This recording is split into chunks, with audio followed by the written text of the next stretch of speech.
En los últimos momentos, mientras la sangre me corría por las sienes y luchaba por mantenerme consciente, escuché el susurro desesperado de mi esposo. Regina, finge que estás muerta. Lo que descubrí ese día cambió para siempre la forma en que veo a mi familia. No fue solo el intento de asesinato por parte de mi propio hijo lo que me destruyó, sino el horrible secreto que guardó durante 2 décadas sobre la desaparición de mi primogénita, Marina. Un secreto que involucraba dinero, envidia y una mentira cultivada durante años en la mesa de la cena familiar. Pero antes de continuar, asegúrate de estar suscrito al canal y escribe en los comentarios ¿desde dónde estás viendo este video? Nos encanta saber hasta dónde llegan nuestras historias. Me llamo Regina. Tengo 58 años y, hasta hace 3 días, creía haber construido una vida perfecta junto a mi esposo, Augusto. Vivíamos en una casa de ladrillos a la vista en un barrio tranquilo de Buenos Aires, donde el aroma del café se mezclaba con el sonido de los pájaros en las mañanas de domingo. Augusto trabajaba como contador en una oficina del centro, y yo daba clases de literatura en el colegio estatal. Nada glamoroso, pero éramos felices con la simplicidad. Teníamos 2 hijos, Marina, nuestra primogénita, y Lucas, 5 años menor. Marina era el sol de nuestra casa, siempre con un libro bajo el brazo, soñando con ser escritora. Lucas era más reservado, observador, con un talento extraordinario para los números que parecía venir de la nada, ya que Augusto y yo siempre luchamos con las matemáticas. Los domingos reuníamos a la familia para el tradicional asado. Marina contaba sobre los libros que estaba leyendo, mientras Lucas permanecía en silencio, solo observando, picando la comida en su plato. Augusto se encargaba de la carne, y yo preparaba la ensalada de papas que a todos les encantaba. Era simple, pero era nuestro. Las risas resonaban en el jardín trasero, mezclándose con el olor a carne en la parrilla. Por las noches, Augusto y yo caminábamos por el vecindario, planeando el futuro. Hablábamos sobre la universidad de Marina, sobre cómo Lucas necesitaba abrirse más, sobre la casa nueva que compraríamos cuando nos jubiláramos. Sueños sencillos, modestos, pero que tenían sentido para nosotros. Habíamos ahorrado durante años. No éramos ricos, pero teníamos lo suficiente para vivir cómodamente y ayudar a nuestros hijos cuando lo necesitaran. La casa estaba casi pagada y nuestros ahorros, aunque no eran enormes, serían suficientes para una jubilación tranquila. Unos 150,000 pesos guardados con sacrificio a lo largo de 3 décadas. Fue cuando Marina cumplió 20 años que todo comenzó a cambiar. Ella y Lucas empezaron a discutir con frecuencia. Los encontraba en el pasillo, susurrando irritados, y se callaban cuando yo aparecía. Cuando les preguntaba, Marina cambiaba de tema y Lucas simplemente se iba de la habitación. Augusto decía que solo era rivalidad entre hermanos, que pronto pasaría. Una noche fría de julio, hace exactamente 20 años, Marina no regresó a casa. Esperamos hasta las 11, luego hasta la medianoche, luego hasta las 2 de la mañana. Llamamos a sus amigos, a la policía, a los hospitales. Lucas estaba en su habitación, supuestamente estudiando para un examen de cálculo, pero noté algo extraño en su mirada cuando le pregunté si sabía dónde podría estar su hermana. «Debe estar con algún novio, mamá. Ya sabes cómo es», respondió sin levantar la vista del libro. Augusto salió con los vecinos a buscarla. Revisaron cada rincón del barrio, cada plaza, cada lugar que Marina solía frecuentar. Al amanecer, recibimos la noticia que destrozaría nuestras vidas. El cuerpo de Marina había sido encontrado en las orillas del Río de la Plata, cerca de la zona del puerto. La policía concluyó que fue un asalto que salió mal. No llevaba su bolso, ni documentos, ni el collar de plata que le habíamos regalado en su cumpleaños. Un crimen común en una gran ciudad. Nunca cuestioné esa versión porque no podía imaginar que la verdad pudiera ser aún más terrible. El funeral de Marina fue el día más oscuro de mi vida. Usé el único vestido negro que tenía, guardado para ocasiones formales, Nunca para algo así. Lucas permaneció a mi lado, extrañamente tranquilo para un chico de 15 años que acababa de perder a su hermana. Mientras yo me deshacía en lágrimas, él mantenía sus ojos fijos en el ataúd, sin una sola lágrima. En ese momento, pensé que era el shock, su manera de procesar el dolor. Augusto no se separó de mi lado durante todo el funeral, sosteniendo mi mano, apoyándome cuando mis piernas flaqueaban. «Vamos a superar esto juntos», me susurraba, aunque notaba una extraña vacilación en su voz, como si guardara algo que no podía contarme.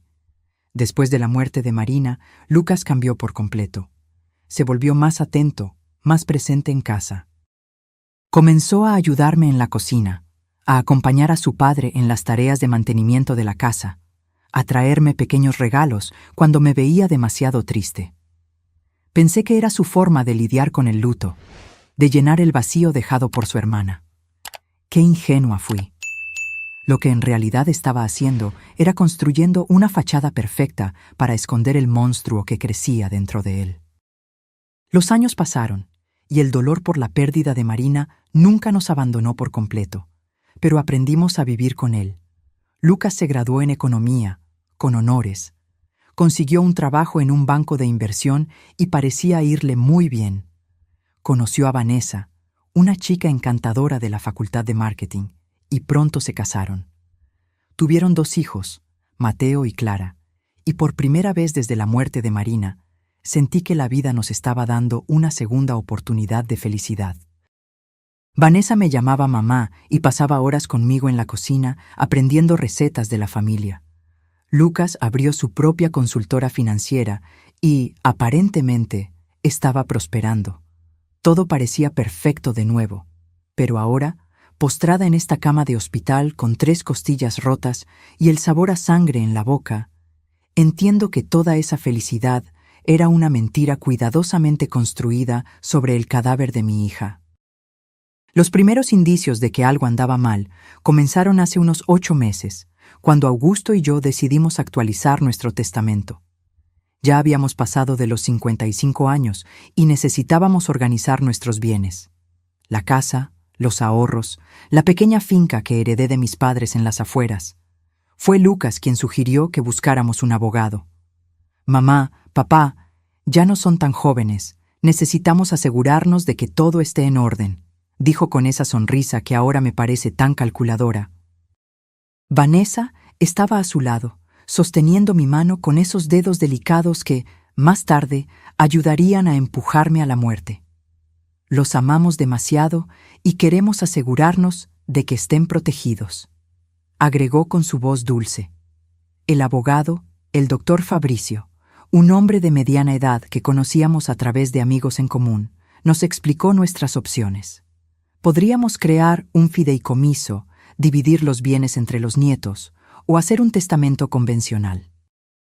Lucas insistió en que lo nombráramos a él y a Vanessa como únicos herederos, argumentando que ellos se encargarían de la distribución a los nietos cuando llegara el momento.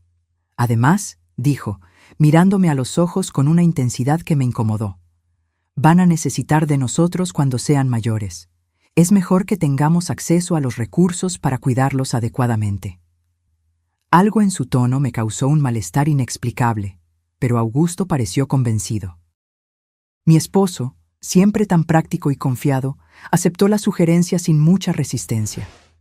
Yo tenía mis dudas, especialmente porque recordaba cómo Marina siempre hablaba de ayudarnos financieramente cuando envejeciéramos.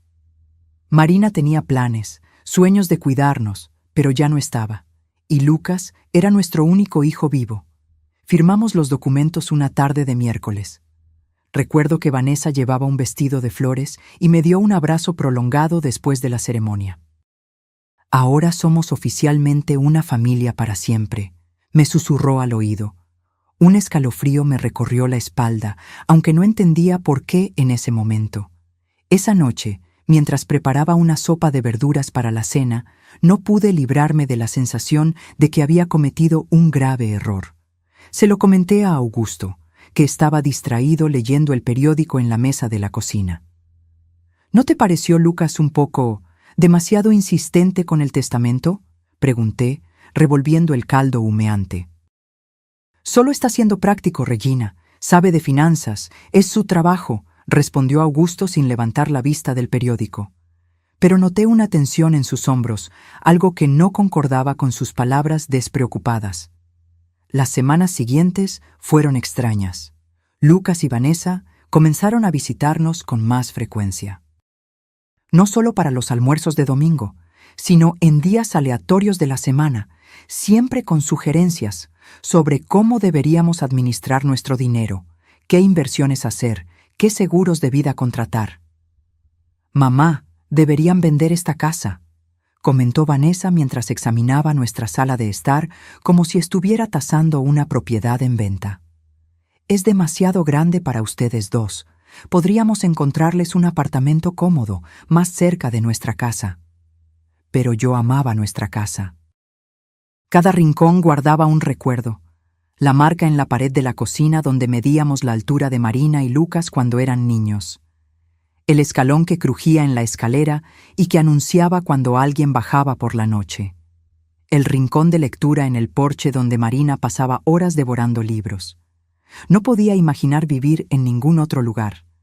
Cuando lo expresé, vi un destello de irritación en los ojos de Lucas que me provocó un escalofrío. «Mamá, estás siendo irracional», dijo en un tono que nunca había usado conmigo antes. «Esta casa es enorme para 2 personas de su edad. Si uno de ustedes se cae por esas escaleras, puede ser fatal». Vanessa asintió vigorosamente. «Además, el mantenimiento debe costar una fortuna. Sería mucho más inteligente vender ahora, mientras el mercado inmobiliario está al alza». Para mi sorpresa, Augusto comenzó a considerar su argumento. Mi esposo, que siempre había dicho que moriría en esa casa, ahora hablaba de ser práctico y de pensar en el futuro. Había algo en su mirada que no pude descifrar, una mezcla de miedo y resignación que no encajaba con el hombre decidido que yo conocía. Una noche, después de otra de esas conversaciones tensas, confronté a Augusto en la habitación. «¿Qué está pasando? ¿Por qué estás considerando vender nuestra casa? Siempre dijiste que jamás nos iríamos de aquí». Él suspiró profundamente, sentándose en el borde de la cama con los hombros caídos. «Regina, tal vez tengan razón. Ya no somos tan jóvenes como antes». Pero vi algo en sus ojos, una sombra de duda, un secreto que no podía compartir. La situación escaló cuando Lucas sugirió que le diéramos un poder para administrar nuestras finanzas. «Es solo una precaución», explicó mientras Vanessa preparaba un té en nuestra cocina, moviéndose como si el espacio ya fuera suyo. «Si uno de ustedes se enferma o tiene un problema, podemos encargarnos de todo sin complicaciones legales». La forma en que lo dijo, tan naturalmente, casi me convence. Casi. Esa noche no pude dormir.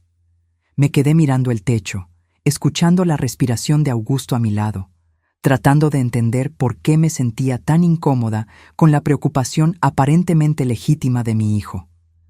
Al día siguiente, llamé a mi hermana mayor, Elena, para pedirle consejo. Elena siempre fue más desconfiada, más perspicaz que yo. «Regina, ¿no te parece extraño que Lucas esté tan ansioso por controlar el dinero de ustedes? Tiene un buen trabajo, su consultora parece ir bien. ¿Por qué esa obsesión con sus finanzas?» Sus palabras me golpearon como un rayo. Tenía razón. Lucas nunca había demostrado problemas financieros, nunca pidió dinero prestado, nunca mostró señales de dificultad económica. Al contrario, siempre se encargaba de mostrarnos lo mucho que estaba prosperando. El auto nuevo, los viajes internacionales, la escuela cara de sus hijos. Esa tarde, cuando Lucas vino para otra de sus conversaciones sobre el futuro, decidí confrontarlo directamente. «Hijo», comencé mientras nos sentábamos en la sala de estar, «¿por qué es tan importante para ti tener control sobre nuestras finanzas? Tu padre y yo todavía estamos lúcidos y somos capaces». Su reacción fue inmediata y reveladora. Su rostro se endureció y por un instante vi algo en sus ojos que nunca había visto antes, algo frío, calculador y espantosamente familiar. «Mamá», No se trata de control, respondió con voz tensa. Se trata de amor, cuidado y responsabilidad familiar. Pero la forma en que pronunció responsabilidad familiar sonó más como una amenaza que como una expresión de afecto. Esa noche, después de que Lucas y Vanessa se fueran, Augusto y yo tuvimos la primera discusión seria en años. Él pensaba que yo estaba exagerando, viendo problemas donde no los había. Insistía en que algo no estaba bien, que el comportamiento de nuestro hijo había cambiado drásticamente. Augusto, le dije mientras lavábamos los platos de la cena, ¿recuerdas cómo era Lucas antes de la muerte de Marina? Era diferente, más distante, más... No sé cómo explicarlo, pero algo en él me asustaba a veces. Mi esposo se paralizó, el plato enjabonado suspendido en el aire. En sus ojos vi algo que nunca había visto antes. Reconocimiento mezclado con terror. Regina, me dijo con voz baja, casi un susurro. Hay cosas sobre la muerte de Marina que nunca te conté. Mi corazón se aceleró tanto que pensé que iba a explotar. Las palabras de Augusto me golpearon como un puñetazo. ¿Qué quieres decir? ¿De qué hablas? Augusto se sentó pesadamente en una de las sillas de la cocina, la misma mesa donde compartimos miles de comidas en familia, donde Marina solía escribir sus cuentos, donde Lucas siempre estuvo observando en silencio. Se pasó las manos por el rostro, como si intentara borrar los recuerdos que lo atormentaban desde hacía 2 décadas. La noche en que Marina desapareció, comenzó con voz ahogada. Lucas no estaba en su habitación estudiando como nos dijo. Lo vi salir de casa alrededor de las 8. Algo en su comportamiento me preocupó, así que lo seguí. Había estado muy extraño esos días, más agresivo, más reservado. Augusto hizo una pausa, mirando sus manos como si la terrible verdad estuviera escrita en ellas. Los vi discutiendo cerca del puerto. Regina, los escuché gritando el uno al otro. El mundo comenzó a girar a mi alrededor. ¿Sobre qué discutían?, pregunté, aunque una parte de mí ya no quería saber la respuesta. Augusto levantó la vista, y vi lágrimas que ni siquiera había derramado en el funeral de nuestra hija. Sobre dinero, Regina. Lucas estaba furioso porque Marina era la primogénita, porque según la tradición de mi familia, ella recibiría la mayor parte de la herencia. Pero había algo más, algo sobre el dinero que Lucas estaba tomando sin permiso. ¿Qué dinero?, pregunté, sintiendo que el suelo desaparecía bajo mis pies. Augusto respiró hondo antes de continuar. 2 días antes de morir, Marina me buscó en el garaje donde arreglaba el auto. Había descubierto que Lucas estaba desviando dinero de nuestra cuenta de ahorros, pequeñas cantidades al principio, luego valores mayores. Ella tenía pruebas, pasó semanas investigando. Mi mente se negaba a procesar lo que estaba escuchando. Mi hijo menor, que siempre fue tan atento después de la muerte de su hermana, ¿nos estaba robando incluso antes de que Marina muriera? ¿Por qué nunca me lo contaste?, le recriminé a Augusto, sintiendo una doble traición. Porque cuando llegué al puerto esa noche, ya era demasiado tarde, respondió con voz estrangulada. Vi a Lucas parado al lado del cuerpo de Marina. Mi hijo estaba temblando, llorando, repitiendo sin parar. Fue un accidente, fue un accidente. Me miró desesperado y me suplicó. Papá, Marina me amenazó, me dijo que le iba a contar todo a mamá. Se me abalanzó, solo me defendí y se resbaló. Te juro que fue un accidente. Las lágrimas corrían por mi rostro incontrolablemente. «¿Y tú le creíste?», murmuré, aunque ya sabía la respuesta. Augusto asintió lentamente, con una expresión de culpa que lo había perseguido durante 2 décadas. Era mi hijo, Regina. Mi hijo menor me estaba pidiendo ayuda y Marina ya estaba muerta. No podía traer a una de vuelta destruyendo al otro. Creí que realmente había sido un accidente, que Lucas había aprendido la lección, que se convertiría en una mejor persona. ¿Y el dinero robado?, pregunté, necesitando saber cada detalle de esta pesadilla. Lucas prometió que lo devolvería poco a poco. Juró que había sido una mala decisión, que estaba desesperado, que nunca volvería a hacer algo así. Pero nunca devolvió un solo centavo. De hecho, siguió tomando pequeñas cantidades que yo fingía no notar, porque confrontarlo significaría admitir que encubrí un asesinato. Me convertí en su cómplice, Regina. Cada vez que me quedé en silencio, cada vez que ignoré los retiros, me hacía más cómplice. La horrible realidad comenzó a tomar forma en mi mente. Por eso está tan interesado en controlar nuestras finanzas ahora, murmuré. No es porque le importemos. Es porque quiere terminar lo que empezó hace 20 años. Augusto asintió gravemente. Y hay algo más, Regina. Algo que descubrí hace unas semanas. ¿Qué más puede haber? Pregunté, sintiendo que mi corazón no soportaría más revelaciones. Augusto fue a su oficina y regresó con una carpeta que había escondido entre otros documentos. He estado investigando discretamente las finanzas de Lucas. Su consultora no va tan bien como nos hace creer. De hecho, está al borde de la quiebra. Le debe más de 200,000 pesos a bancos e inversores. Los papeles temblaban en mis manos mientras leía los números.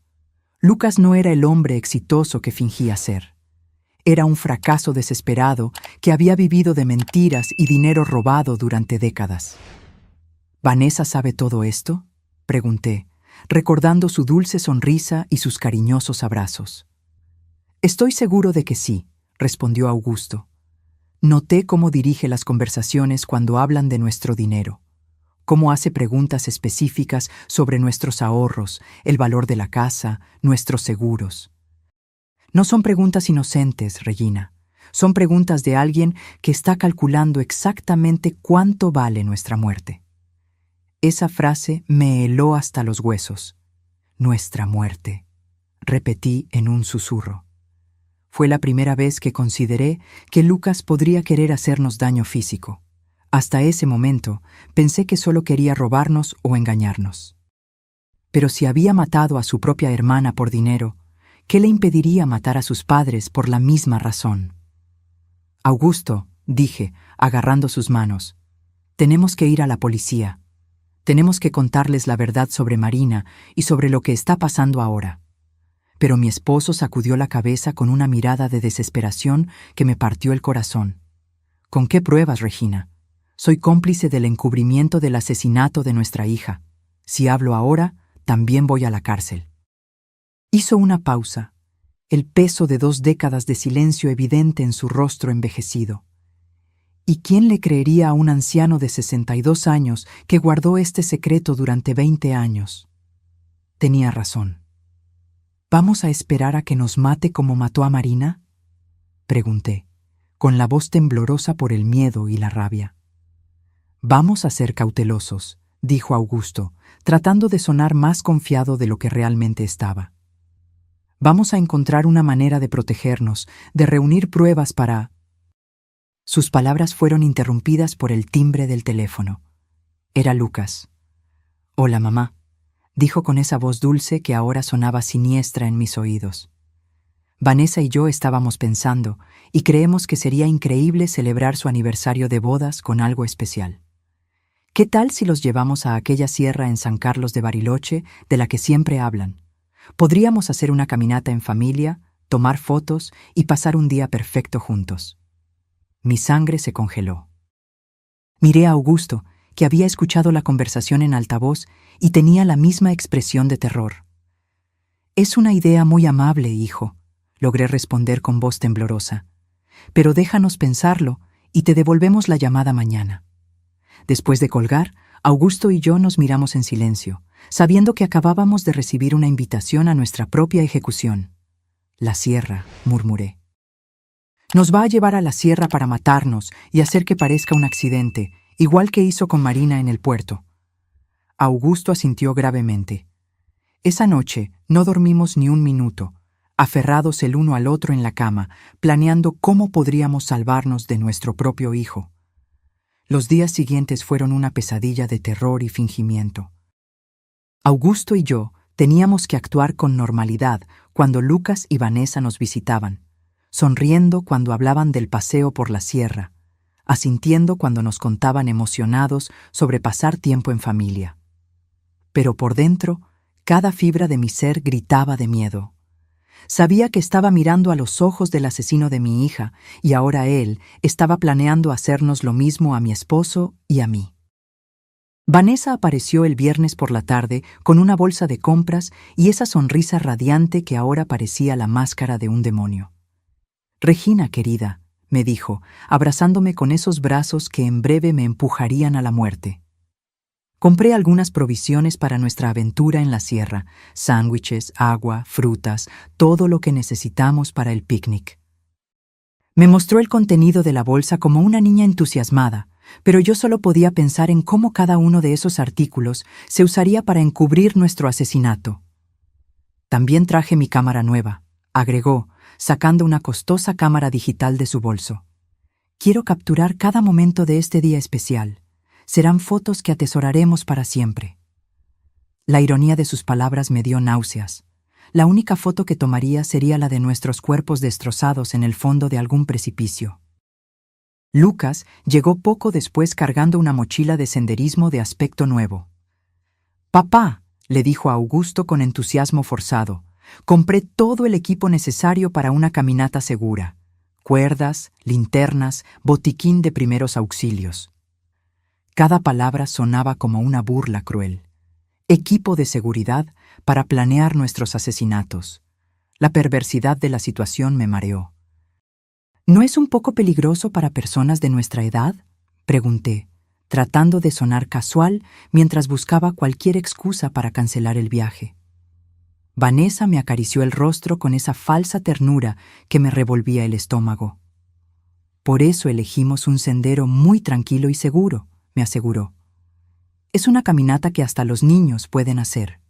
Además, Lucas y yo estaremos allí para cuidarlos todo el tiempo».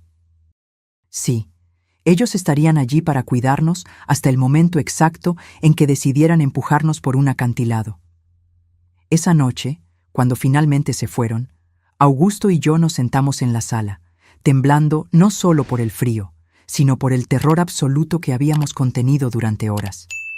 «No podemos ir», le dije, agarrando sus manos. «Simplemente no podemos. Inventaremos alguna excusa». «Si no vamos», respondió Augusto con voz grave, «encontrarán otra manera de matarnos. Tal vez algo que parezca aún más accidental, como una fuga de gas o un incendio en la casa. Al menos en la sierra, sabemos lo que van a intentar hacer». Sus palabras tenían una lógica terrible que no me consolaba en absoluto. «Entonces, ¿qué sugieres?», pregunté, desesperada por encontrar alguna solución que salvara nuestras vidas. Augusto se quedó pensativo por unos minutos antes de responder. «Iremos, pero estaremos preparados. Esconderé mi teléfono y lo configuraré para que grabe todo. Si logramos sobrevivir, tendremos pruebas. Si no...» Su voz se quebró. «Al menos alguien sabrá la verdad». La mañana del sábado apenas pudimos tocar el desayuno. Sabíamos que podría ser nuestra última comida juntos en nuestra casa, en esa cocina donde compartimos tantos momentos felices cuando éramos una familia de verdad. Augusto revisó su testamento una vez más, asegurándose de que, si algo nos sucedía, Lucas no obtendría todo sin que hubiera algún registro de nuestras sospechas. «Escribí una carta», me confesó, sacando un sobre sellado de la gaveta de su escritorio. «Está dirigida a tu hermana Elena. En ella explico todo lo que sabemos sobre la muerte de Marina y lo que creemos que Lucas planea hacernos. La escondí en la caja de recuerdos del ático. Si no volvemos de este paseo, al menos ella sabrá dónde buscar la verdad». El sábado amaneció con un cielo azul despejado que parecía burlarse de nuestra situación. Lucas llegó temprano, silbando una melodía alegre que me heló la sangre. «Buenos días, tortolitos», gritó desde la puerta principal. «¿Listos para la gran aventura?». Vanessa apareció justo detrás de él, radiante como una novia el día de su boda, excepto que esta era una boda con la muerte. Durante el desayuno, que apenas pudimos comer, Lucas nos explicó el itinerario que seguiríamos con todo detalle. «Es un sendero precioso», dijo, extendiendo un mapa sobre la mesa. «Lleva a un mirador desde donde se puede ver todo el valle. Dicen que las vistas son espectaculares». Sus ojos brillaban con un entusiasmo que me parecía demoníaco. Por supuesto, las vistas serían espectaculares. Serían las últimas que veríamos en nuestras vidas. «El sendero tiene algunas partes empinadas», agregó Vanessa como si nos estuviera dando información turística útil, «pero nada que excursionistas experimentados como ustedes no puedan manejar». Su comentario sobre nuestras supuestas habilidades para el senderismo sonó como una broma cruel. Éramos dos sexagenarios que apenas caminábamos hasta la panadería de la esquina los domingos. Mientras cargábamos el auto, vi a Lucas revisar meticulosamente su mochila, asegurándose de que tenía todo lo que necesitaba para su plan. Noté cuerdas, una pala pequeña y algo que parecía una pistola de bengalas. «¿Para qué es eso?», pregunté, señalando el arma. «Para seguridad», respondió sin dudar. «Si nos perdemos o algo sale mal, podemos enviar una señal de socorro». Claro, ellos enviarían una señal de socorro después de empujarnos por un acantilado, para que nuestros cuerpos pudieran ser encontrados y el trágico accidente durante un paseo familiar fuera confirmado. Todo estaba calculado. Cada detalle planeado para que nuestros asesinatos parecieran perfectamente naturales. El viaje en auto hasta la sierra duró casi 2 horas que se sintieron como una eternidad. Vanessa puso música alegre y cantaba junto a las canciones como si de verdad estuviéramos yendo a un divertido paseo familiar. Lucas conducía con cuidado, obedeciendo todos los límites de velocidad, deteniéndose en cada señal de alto. No quería arriesgarse a un accidente que arruinara sus planes perfectos. Durante el viaje, Augusto discretamente tomó mi mano y me mostró que había activado la grabación en su teléfono. Todo lo que sucediera a partir de ese momento quedaría registrado. Si lográbamos sobrevivir, tendríamos pruebas. Si no, al menos la verdad no moriría con nosotros. Cuando finalmente llegamos al inicio del sendero, mi corazón latía tan fuerte que pensé que iba a reventar mi pecho. El lugar era deslumbrante, con altos pinos y el sonido de un arroyo cercano. Pero para mí se había convertido en el escenario de mi propia ejecución. Lucas y Vanessa sacaron sus mochilas del baúl, sonriendo y bromeando como si fuera el día más feliz de sus vidas. «¿Listos para la aventura?», preguntó Lucas con un entusiasmo que me hizo temblar. Y por primera vez en 20 años vi en sus ojos el mismo brillo frío que debió tener la noche en que mató a Marina. El sendero comenzó relativamente fácil, serpenteando entre árboles imponentes y rocas cubiertas de musgo. Vanessa caminaba delante de nosotros, tomando fotos constantemente y comentando sobre la belleza del paisaje. «¡Miren esas flores silvestres!», exclamó, señalando unos arbustos cubiertos de pequeñas flores azules. «Y ese pájaro de allí arriba, ¡qué hermoso!». Su actuación era perfecta, la de una nuera cariñosa disfrutando de un día especial con sus suegros. Lucas caminaba detrás de nosotros, supuestamente para asegurarse de que no nos quedáramos atrás, pero yo podía sentir sus ojos en nuestras espaldas como puñales. Cada vez que me volteaba para mirarlo, él sonreía con esa sonrisa que había perfeccionado a lo largo de 20 años de mentiras. «¿Cómo se sienten, mamá y papá?», preguntaba con falsa preocupación. «¿Necesitan detenerse a descansar?». Después de 1 hora de caminata, comenzamos a subir por una parte más empinada del sendero. Mis piernas ya pesaban como plomo y Augusto respiraba con dificultad. No estábamos acostumbrados a este tipo de ejercicio y nuestros hijos asesinos lo sabían perfectamente. Habían elegido una ruta que nos agotaría físicamente, haciéndonos vulnerables para cuando llegara el momento de ejecutar su plan. «Estamos casi en el mirador», anunció Vanessa animadamente. Aunque, de acuerdo con el mapa que vi en la mesa del desayuno, todavía nos quedaba al menos media hora de caminata, su mentira confirmó que no tenían intención de llegar al mirador oficial. El lugar donde planeaban matarnos debía estar mucho más cerca. Durante la caminata intenté memorizar cada detalle del sendero, cada árbol distintivo, cada formación rocosa que pudiera servir como referencia si lograba sobrevivir y necesitaba explicarle a la policía exactamente dónde había sucedido todo.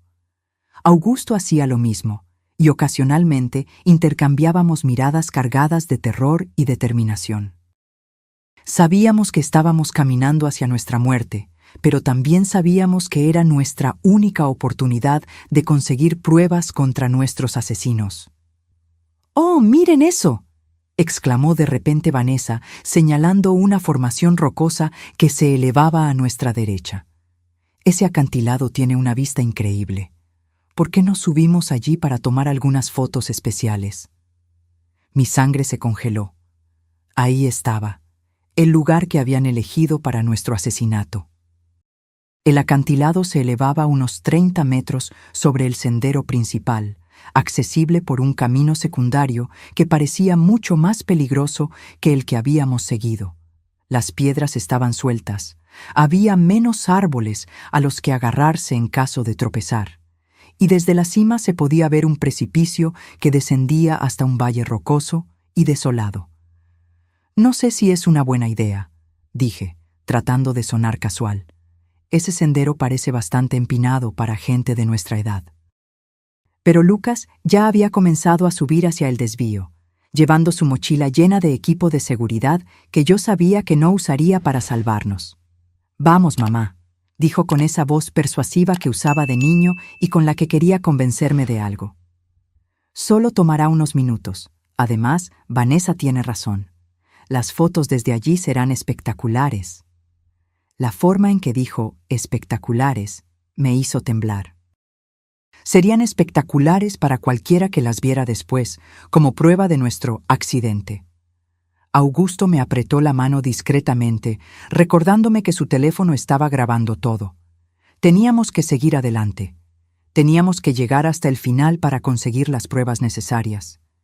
Si nos negábamos ahora, simplemente encontrarían otra oportunidad, otro lugar, otra excusa para matarnos. La subida hasta el acantilado fue agotadora. Las piedras sueltas se deslizaban bajo nuestros pies, y más de una vez estuve a punto de caer. Pero lo más aterrador era darme cuenta de lo perfecto que era ese lugar para un asesinato. Si alguien accidentalmente tropezaba y caía desde la cima, no habría ninguna posibilidad de sobrevivir. Y, lo que es más importante, no habría testigos. «¡Casi llegamos!», gritó Vanessa desde arriba, a donde ya había llegado con la agilidad de alguien que había planeado esta ruta cuidadosamente. Lucas la siguió, y luego nos ayudó a Augusto y a mí a completar los últimos metros de la subida. Sus manos en mis brazos se sintieron como las garras de un depredador. El mirador era realmente impresionante. Desde allí se podía ver todo el valle, las montañas a lo lejos y el río serpenteando entre árboles centenarios. En cualquier otra circunstancia, habría sido un momento hermoso para compartir en familia. Pero sabiendo lo que yo sabía, el lugar me pareció el escenario perfecto para una pesadilla. «¡Vengan aquí para las fotos!», exclamó Vanessa, posicionándose cerca del borde del acantilado. «Quiero el valle al fondo». Augusto y yo nos acercamos lentamente, cada paso llevándonos más cerca de nuestro destino final. Pude ver a Lucas posicionándose estratégicamente detrás de nosotros, calculando ángulos, midiendo distancias. «Perfecto», dijo Vanessa, levantando su cámara. «Ahora, abrácense y sonrían». Augusto y yo nos abrazamos, probablemente por última vez, mientras ella tomaba foto tras foto. Cada destello de la cámara parecía un relámpago que anunciaba la tormenta que estaba a punto de llegar. «Una más», sugirió Lucas, acercándose a nosotros. «Pero esta vez, den un paso atrás para que el paisaje se vea mejor». Un paso atrás significaba estar exactamente en el borde del precipicio. Augusto y yo intercambiamos una mirada. La hora había llegado. Retrocedimos como se nos había dicho, sintiendo que el suelo firme desaparecía bajo nuestros pies, quedando solo el vacío del abismo detrás de nosotros. Vanessa levantó la cámara una vez más, pero esta vez vi algo diferente en sus ojos. Ya no había necesidad de fingir. La máscara se había caído. «Sonrían», dijo con una voz que ya no tenía nada de dulce. «Esta será la última foto de ustedes». En ese momento, Lucas se abalanzó hacia nosotros con los brazos extendidos. El plan era simple: empujarnos hacia atrás para que cayéramos al vacío, tomar algunas fotos del accidente y luego bajar a encontrar nuestros cuerpos destrozados. Pero Augusto se había preparado para este momento. En el último segundo, logró agarrar la muñeca de Lucas y tirar de él hacia adelante. «Si vamos a morir, tú vienes con nosotros», gritó con una furia que nunca había visto en él antes. Por un momento, los cuatro estábamos tambaleándonos en el borde del acantilado, sosteniéndonos unos a otros en una danza macabra entre la vida y la muerte. Vanessa gritó e intentó ayudar a Lucas, pero el peso de todos nosotros era demasiado. Sentí que el suelo cedía bajo mis pies, sentí que la gravedad comenzaba a ganar la batalla. Y entonces caímos juntos, atrapados en un abrazo mortal, gritando mientras el aire silbaba a nuestro alrededor y el suelo rocoso se acercaba a una velocidad aterradora. En esos segundos que duraron una eternidad, pensé en Marina, en cómo debió sentirse cuando Lucas la empujó a las aguas oscuras del Río de la Plata hace 20 años. El impacto fue brutal. Escuché el horrible sonido de huesos rompiéndose, el sonido de mi propio cuerpo destrozándose contra las rocas. El dolor era indescriptible. Pero aún más terrible era el sabor metálico a sangre en mi boca y la certeza de que esta vez Lucas había ganado. Esta vez no habría testigos para contar la verdad. Pero entonces escuché la voz de Augusto, débil, pero clara. «Regina, no te muevas, finge que estás muerta». Y me di cuenta de algo increíble. Aún estaba viva. El dolor era tan intenso que pensé que me volvería loca. Cada fibra de mi cuerpo gritaba en agonía. Sentí sangre corriendo por mi rostro y algo caliente y pegajoso empapando mi ropa. Pero la voz de Augusto resonó en mis oídos como una orden divina. «Finge que estás muerta». Con una fuerza de voluntad que no sabía que poseía, permanecí completamente inmóvil, controlando incluso mi respiración para que fuera imperceptible. A pocos metros de distancia, podía escuchar los gemidos de dolor de Lucas y Vanessa. Ellos también habían sobrevivido a la caída, pero por sus lamentos parecían estar en peores condiciones que nosotros. «Vanessa», escuché la voz rota de mi hijo. «¿Estás bien?». Su preocupación por su esposa me repugnaba. Este hombre, que había asesinado a su propia hermana e intentado matarnos, aún era capaz de sentir amor por alguien. «Creo que me rompí la pierna», gimió Vanessa. «Me duele tanto, Lucas». «¿Y los viejos?». La forma irrespetuosa en que se refirió a nosotros confirmó lo que yo ya sabía. Nunca habíamos sido familia para ella. Solo éramos obstáculos en el camino hacia nuestro dinero. Escuché movimiento, como si Lucas se estuviera arrastrando en nuestra dirección. Mi corazón latía tan rápido que temí que pudiera oírlo. «Están muertos», anunció después de unos minutos que parecieron horas. «Ambos tienen los ojos abiertos, pero no están respirando». Su mentira me llenó de una extraña esperanza. Si él creía que estábamos muertos, tal vez tendríamos una oportunidad. «Perfecto», susurró Vanessa con una satisfacción que me heló la sangre. «Funcionó exactamente como lo planeamos». «Bueno, excepto por la parte en la que nosotros también caímos», escuché la risa amarga de Lucas. «Al menos no tendremos que fingir que los amamos más». En los minutos siguientes, que parecieron una eternidad, Lucas y Vanessa discutieron su situación. Ambos estaban heridos, pero podían moverse. El plan ahora era arrastrarse hasta encontrar un lugar desde donde pudieran pedir ayuda y luego contar la historia de cómo habían sobrevivido milagrosamente a un trágico accidente que había matado a sus pobres padres. «Recuerda la historia», le dijo Lucas a Vanessa. «Estábamos tomando fotos cuando una roca se soltó bajo los pies de papá. Él tropezó y, tratando de agarrarse, arrastró a mamá con él. Nosotros intentamos ayudar, pero caímos también. Es importante que nuestras historias coincidan. Lo sé, respondió Vanessa impaciente. Lo practicamos 100 veces. Somos los sobrevivientes traumatizados de una tragedia familiar.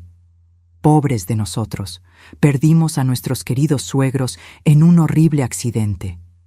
Su actuación era tan convincente que si yo no hubiera vivido la verdad, habría creído cada palabra. Gradualmente, sus voces se desvanecieron mientras se arrastraban hacia lo que esperaban fuera su salvación. Cuando finalmente reinó el silencio, Augusto susurró mi nombre tan bajo que apenas pude escucharlo. «Regina, ¿estás bien?». Respondí en el mismo susurro, confirmando que estaba viva, pero terriblemente herida. «Mi pierna derecha está rota», me dijo con voz ahogada por el dolor, «y creo que tengo algunas costillas fracturadas. ¿Y tú?».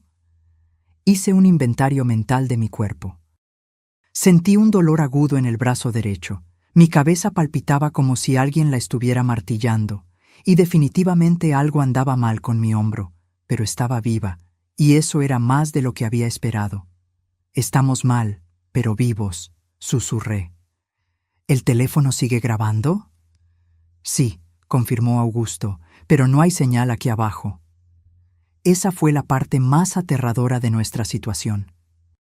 Estábamos vivos, pero atrapados en el fondo de un valle, heridos y sin manera de comunicarnos con el mundo exterior. Si nadie venía a buscarnos, moriríamos allí lentamente de sed, hambre o por nuestras heridas.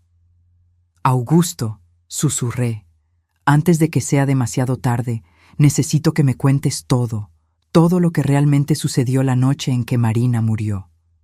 Mi esposo suspiró profundamente, como si hubiera estado esperando este momento durante 20 años.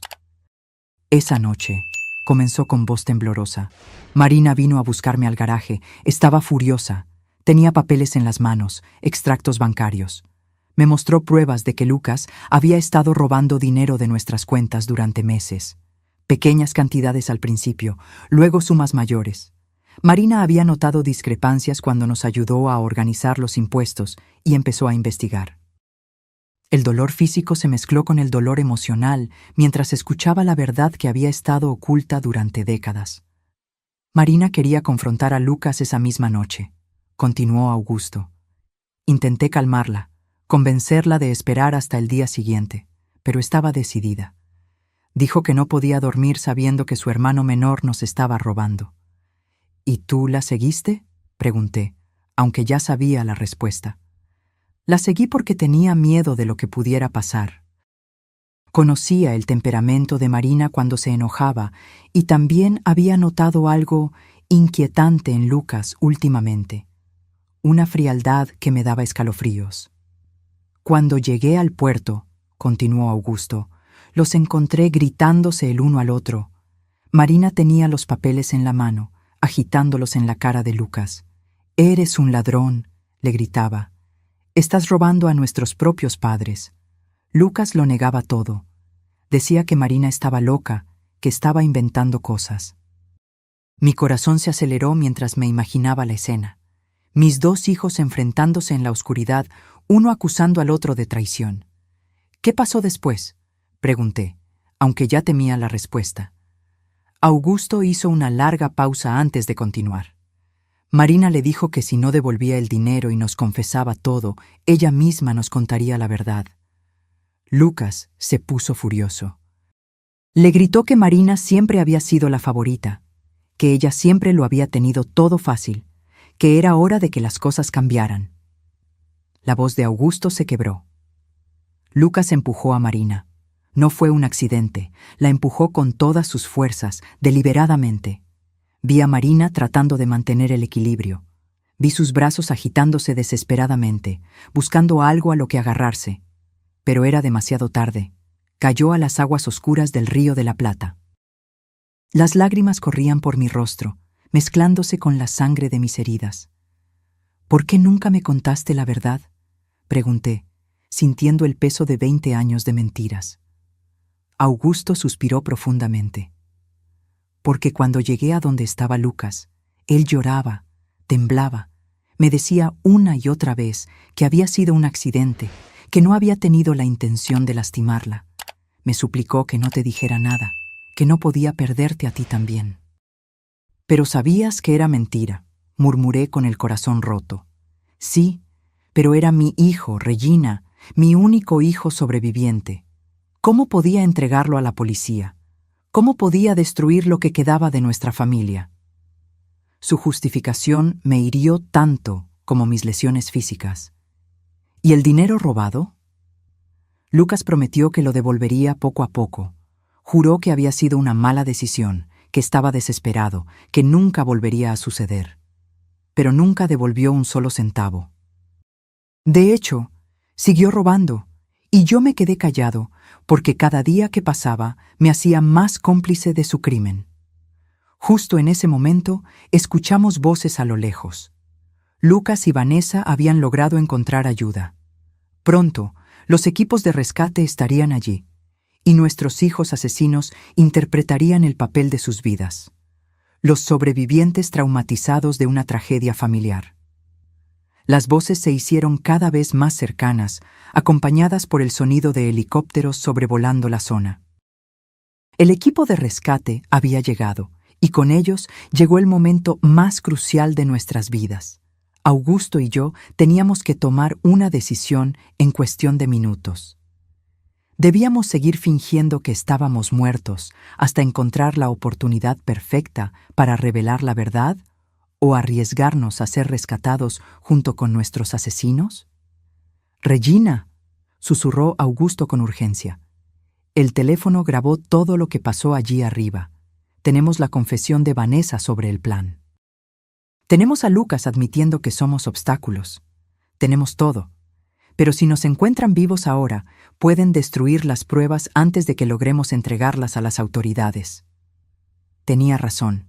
Si Lucas y Vanessa se daban cuenta de que habíamos sobrevivido y escuchado sus confesiones, encontrarían una forma de silenciarnos para siempre.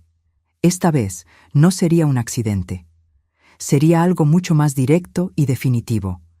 Teníamos que esperar el momento perfecto. «Están aquí abajo», gritó la voz de Lucas desde arriba. «Mis padres, por favor, apúrense». Su actuación era perfecta. Su voz rota por el dolor y la desesperación.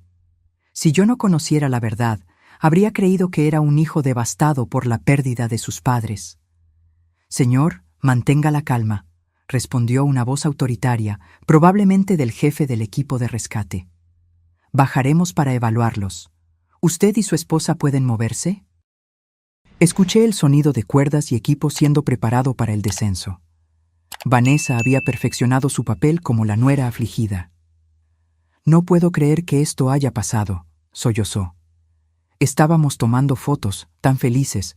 Todo sucedió tan rápido. Una roca se soltó y cayeron». Cada palabra era como una puñalada en mi corazón, porque yo sabía que ella repetiría esa misma historia a la policía, a la prensa, a cualquiera que quisiera escuchar su versión de los hechos. Los socorristas comenzaron a bajar.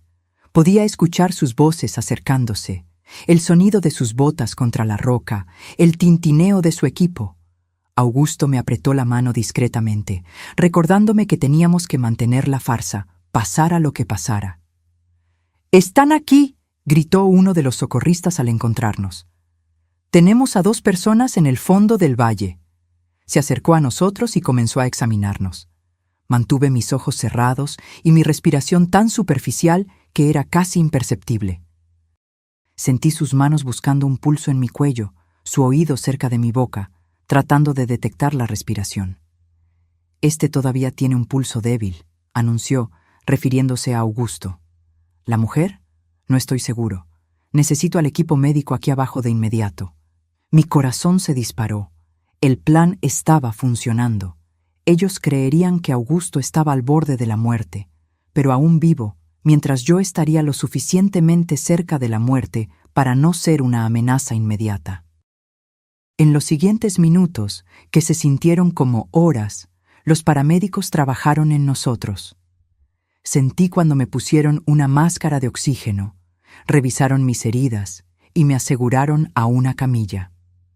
Todo el tiempo tuve que luchar contra cada instinto de mi cuerpo que me gritaba que abriera los ojos, que pidiera ayuda, que dejara de fingir.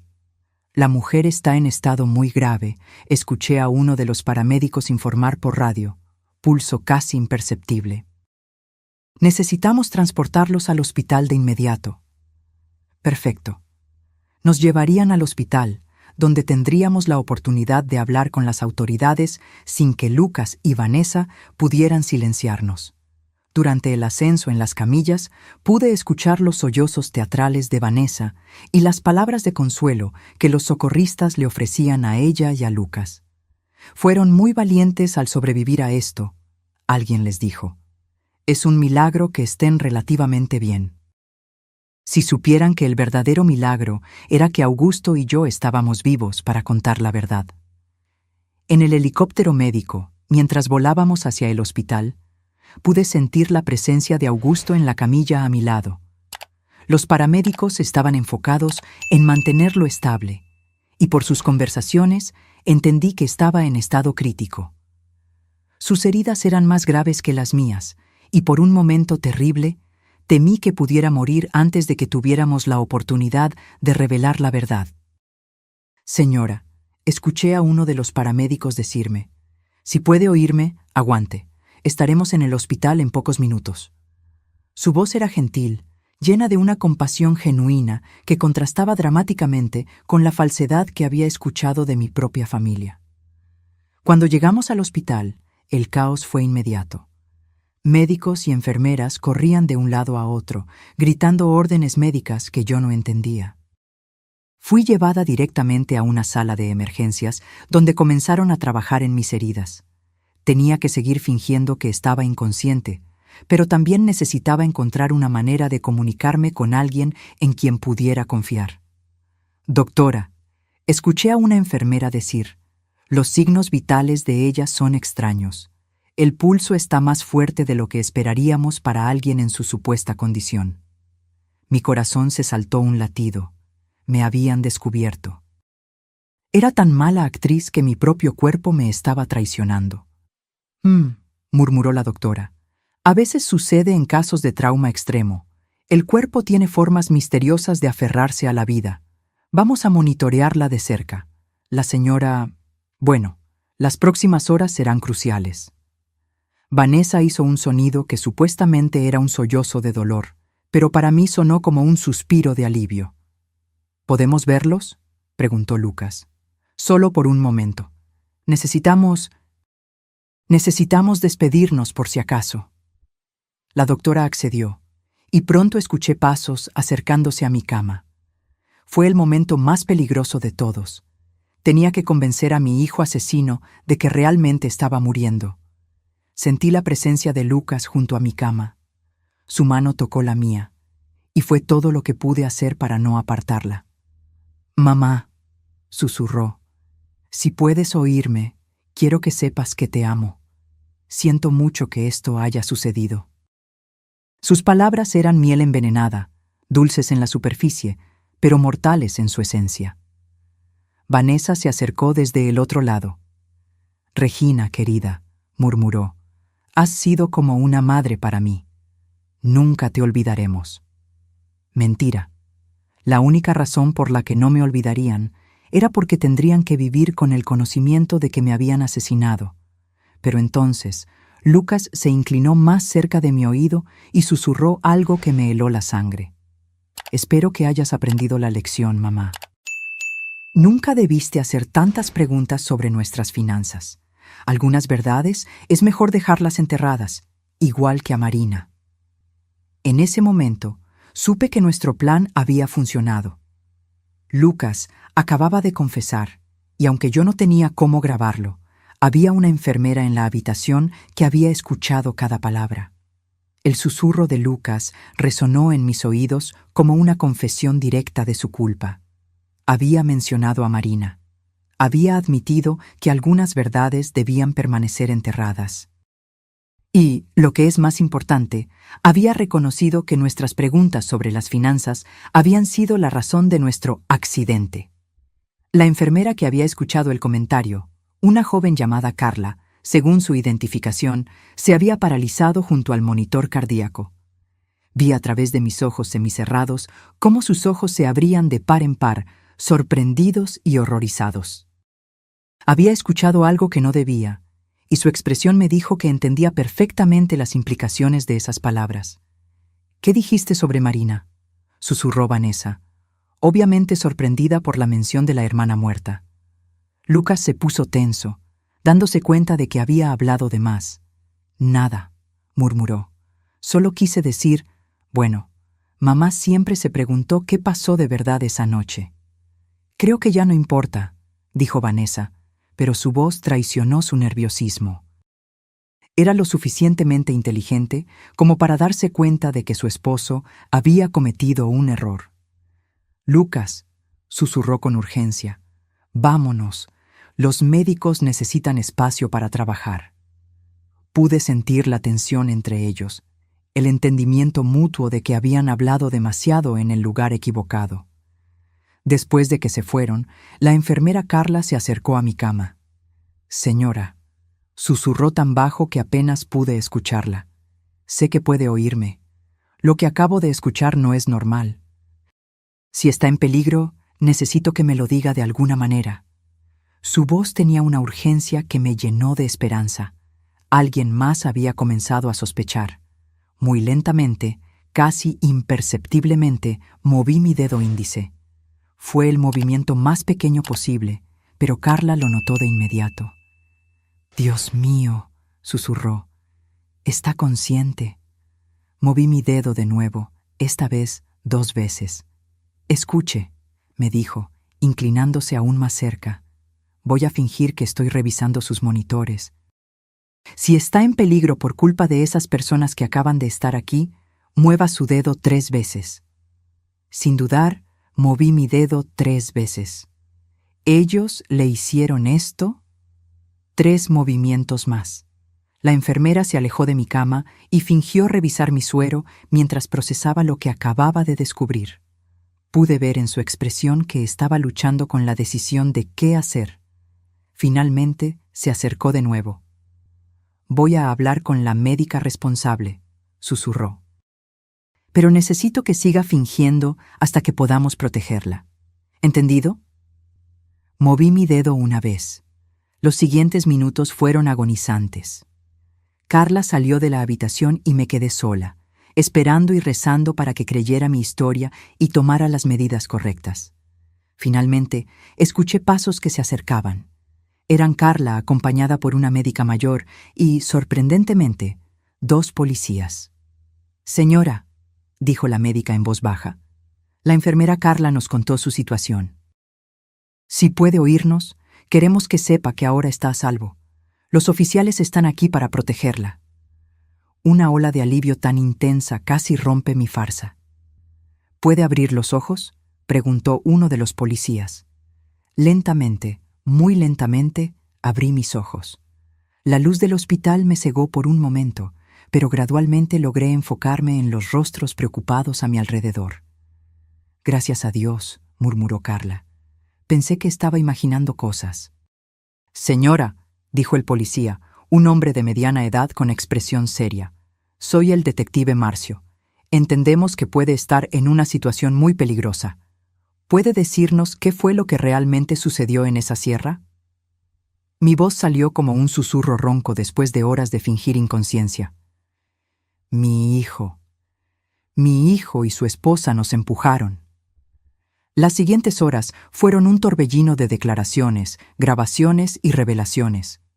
Le conté al detective Marcio todo lo que sabía. La muerte de Marina, los robos de Lucas, la presión para cambiar nuestro testamento y, finalmente, el plan para asesinarnos en la sierra. «Mi esposo tiene pruebas grabadas», dije con urgencia.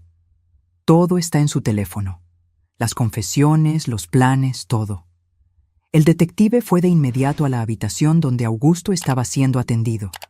Augusto había recuperado la conciencia poco después de mí, y cuando el detective le explicó la situación, entregó su teléfono sin dudar. «Aquí está todo», dijo con voz débil pero firme. 20 años de mentiras y la verdad sobre lo que pasó hoy. Mientras los técnicos de la policía analizaban la grabación, Lucas y Vanessa permanecían en la sala de espera, interpretando su papel como parientes devastados ante otros visitantes del hospital. No tenían idea de que su cuidadosa actuación estaba a punto de terminar para siempre. «La grabación es clara», anunció el detective después de una hora. «Tenemos confesiones explícitas sobre el asesinato de Marina, admisiones sobre el robo de dinero y pruebas directas de intento de homicidio premeditado contra ustedes dos. Es más que suficiente para arrestarlos». «¿Pero van a arrestarlos aquí?», pregunté, preocupada por nuestra seguridad. «Si se dan cuenta de que estamos vivos y hablando…». El detective asintió, comprendiendo mi preocupación. «Ya tenemos oficiales posicionados. En cuanto tengamos la orden de arresto firmada, los llevaremos. Mientras tanto, ustedes dos están bajo protección policial». La ironía de la situación no se me escapó. Lucas y Vanessa estaban allí abajo, probablemente hablando con familiares de otros pacientes, recibiendo condolencias por nuestra muerte, planeando cómo manejar nuestro funeral y la herencia. No tenían ni idea de que, en los cuartos de arriba del hospital, estábamos derribando su mundo de mentiras cuidadosamente construido. «¿Hay algo más?», pregunté, notando que el detective sostenía unos papeles. «Después de escuchar su historia, investigamos las finanzas de su hijo», respondió, abriendo una carpeta. «No solo está en bancarrota, como sospechaban, sino que también le debe dinero a gente peligrosa, a acreedores que no aceptan excusas». Mi sangre se congeló. ¿Quiere decir que no éramos solo un inconveniente para él? «Ustedes eran su única salvación», confirmó el detective. «Con la herencia, él podría pagar sus deudas y empezar de nuevo. Sin ustedes, probablemente estaría muerto en unas semanas». Esa revelación añadió una nueva dimensión a la traición. Él no nos veía solo como obstáculos. Éramos su salvavidas financiero. Nuestra muerte no solo era conveniente, era absolutamente necesaria para su supervivencia. «¿Y qué pasará con mis nietos?», pregunté, sintiendo una nueva ola de dolor al pensar en los niños inocentes de Lucas y Vanessa. «Los servicios sociales asumirán la custodia temporal», respondió el detective amablemente. «Pero, por lo que entiendo, ustedes podrían solicitar la custodia una vez que se recuperen de sus heridas». La idea de criar a los hijos de nuestros propios asesinos era abrumadora, pero también era la única manera de asegurar que algo bueno saliera de esta pesadilla. Esos niños eran inocentes y merecían la oportunidad de crecer en un hogar donde el amor fuera real, no fingido. «Es hora», anunció el detective cuando un oficial entró en la habitación con los papeles en la mano. «Las órdenes están firmadas. Vamos a arrestarlos ahora». Por la ventana de mi habitación que daba al estacionamiento del hospital, pude ver a los policías posicionándose discretamente. El momento que había esperado durante 20 años finalmente había llegado. «Lucas y Vanessa Olivera», escuché la voz firme del oficial a cargo por la radio de la policía. «Están arrestados por el asesinato de Marina Olivera y por intento de homicidio de Regina y Augusto Olivera». El silencio que siguió fue ensordecedor. Luego, la voz histérica de Vanessa.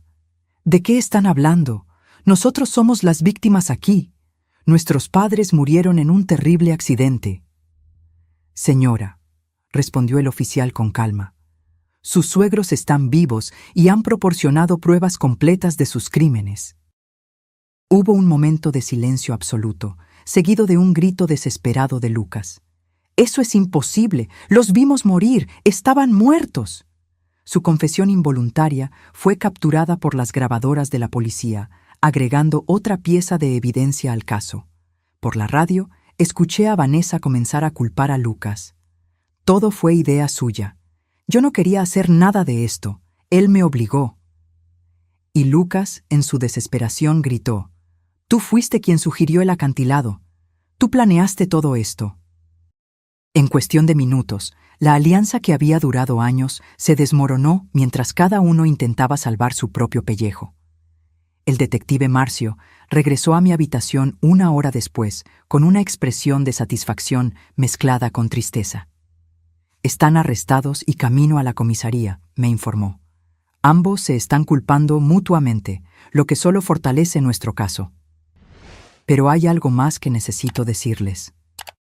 ¿Qué más?, pregunté, aunque no estaba segura de que mi corazón pudiera soportar más revelaciones.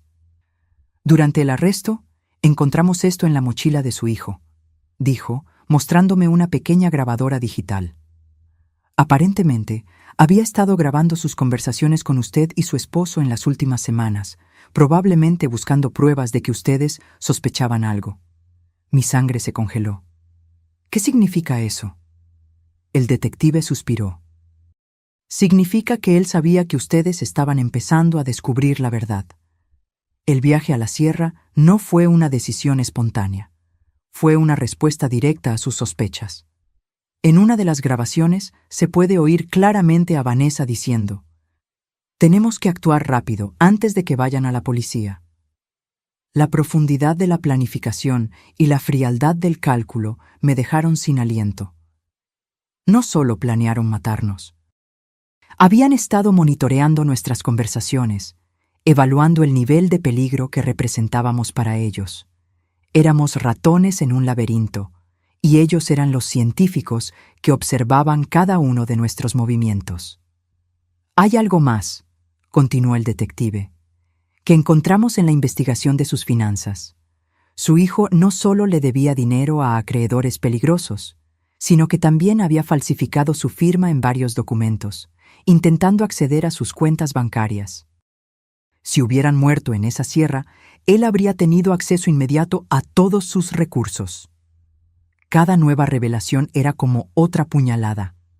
Mi propio hijo no solo había planeado asesinarme, sino que había estado robándome activamente, falsificando mi firma y violando cada principio de confianza familiar que yo había intentado inculcarle. «¿Cuánto dinero robó en total?», pregunté, aunque no estaba segura de si quería saber. «Unos 80,000 pesos en los últimos 5 años», respondió el detective. Pequeñas cantidades que pensó que ustedes no notarían, pero que sumadas totalizan una fortuna. El dinero que Augusto y yo habíamos ahorrado durante décadas de arduo trabajo, peso a peso, había estado financiando la vida lujosa de nuestro hijo mientras él planeaba nuestro asesinato. Los días siguientes en el hospital fueron un torbellino de entrevistas con la policía, visitas de abogados y llamadas de periodistas que se habían enterado de la historia. La prensa local había titulado el caso como «La traición familiar más brutal de la década».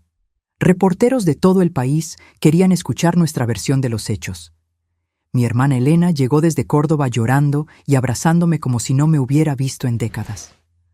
«Regina», repetía entre sollozos. Siempre supe que había algo raro en Lucas después de la muerte de Marina, pero nunca imaginé que fuera capaz de esto. Sus palabras me consolaron porque confirmaron que mis instintos maternos no habían sido completamente ciegos. ¿Y los niños?, pregunté sobre mis nietos que ahora estaban bajo la custodia temporal de los servicios sociales. «Los visité ayer», respondió Elena con tristeza. «Están confundidos, preguntando por qué sus padres no pueden volver a casa. Son muy pequeños para entender lo que realmente pasó». El abogado que contratamos, el doctor Vinicius, vino a visitarnos con noticias sobre el proceso legal. «El caso es sólido», nos aseguró. «Con las grabaciones, las confesiones durante el arresto y todas las pruebas financieras, es casi imposible que escapen de condenas significativas». El juicio comenzó 6 meses después.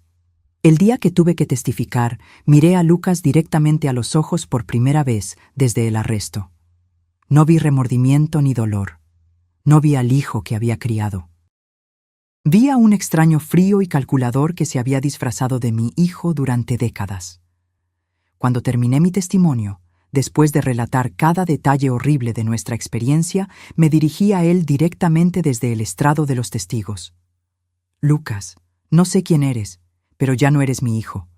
Mi hijo murió la noche que mataste a Marina, y lo que ha estado viviendo en su lugar durante 20 años es un monstruo que yo, sin saberlo, ayudé a criar.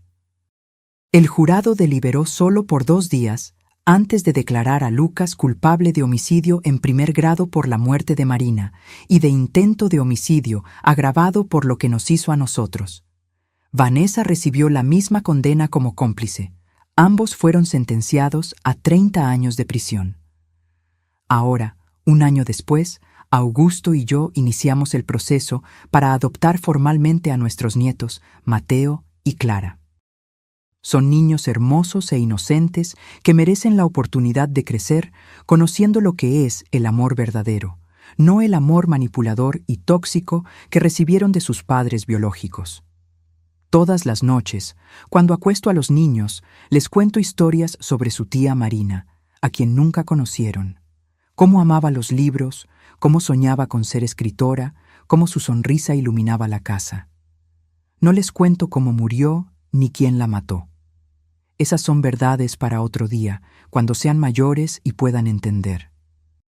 A veces, cuando estoy sola en el porche, mirando las estrellas que tanto amaba Marina, me pregunto si podríamos haber hecho algo diferente, si podríamos haber notado las señales antes, si podríamos haber salvado a nuestros 2 hijos.